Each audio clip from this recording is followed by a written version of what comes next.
AP Telangana నీటి వివాదాలపై Telangana CM Revanth స్పందించారు. నీళ్ల విషయంలో రాజకీయాలు చేయొద్దని, పక్క రాష్ట్రాలతో నీళ్ల పంచాయతీ అవసరం లేదని స్పష్టం చేశారు.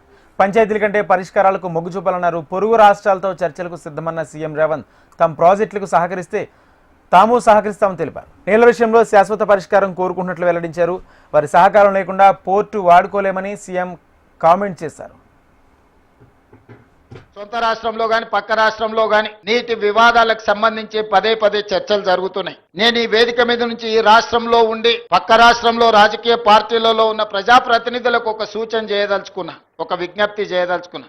మీకు పంచాయతీలు కావాలన్నా నీళ్లు కావాలన్నా అని ఎవరైనా నన్ను అడిగితే తెలంగాణ రాష్ట్రానికి నీళ్లు కావాలని నేను కోరుకుంటా. మీకు వివాదాలు కావాలన్నా, మీకు పరిష్కారం కావాలన్నా అంటే నేను పరిష్కారం కోరుకుంటా. నీళ్ల వివాదం ముసుగులో రాజకీయ ప్రయోజనం పొందాలి అని మా ప్రభుత్వం, మా పార్టీ భావించడం లేదు.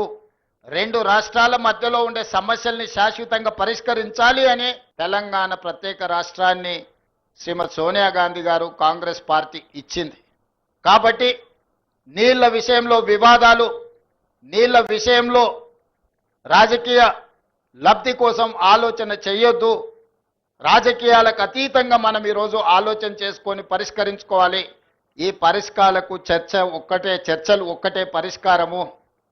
న్యాయస్థానాల దగ్గరనో ఇతరుల దగ్గర పోయి పంచాయతీ తెంచుకునే కంటే మనమే కూర్చొని మన సమస్యల్ని సామరస్యపూర్వకంగా పరిష్కరించుకోవాలనేదే మా విధానము.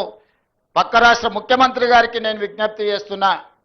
కృష్ణా నదిలో ఉన్న మా పాలమూరు రంగారెడ్డి ఎత్తిపోతలు కావచ్చు, మా కల్వకుర్తి లిఫ్ట్ ఇరిగేషన్ కావచ్చు, మా డిండి ప్రాజెక్టు కావచ్చు, మా ఎస్ఎల్బిసి భీమా నెట్టంపాడు ప్రాజెక్టులు కావచ్చు, ఉమ్మడి రాష్ట్రంలోనే మంజూరైన ప్రాజెక్టులు. వీటి అనుమతులకు మీరు అడ్డంకి పెట్టకండి. వీటి అనుమతులకు మాకు సహకరించండి. ఉమ్మడి రాష్ట్రంలో ఉన్నప్పుడే మంజూరైన ఈ ప్రాజెక్టులకు ఆంధ్రప్రదేశ్ రాష్ట్రం నుంచి అభ్యంతరాలు రావడం వల్ల ఎన్విరాన్మెంట్ క్లియరెన్సులు కానీ సిడబ్ల్యూసి క్లియరెన్సులు తెచ్చుకోవడంతో మాకు సమస్యగా మారింది.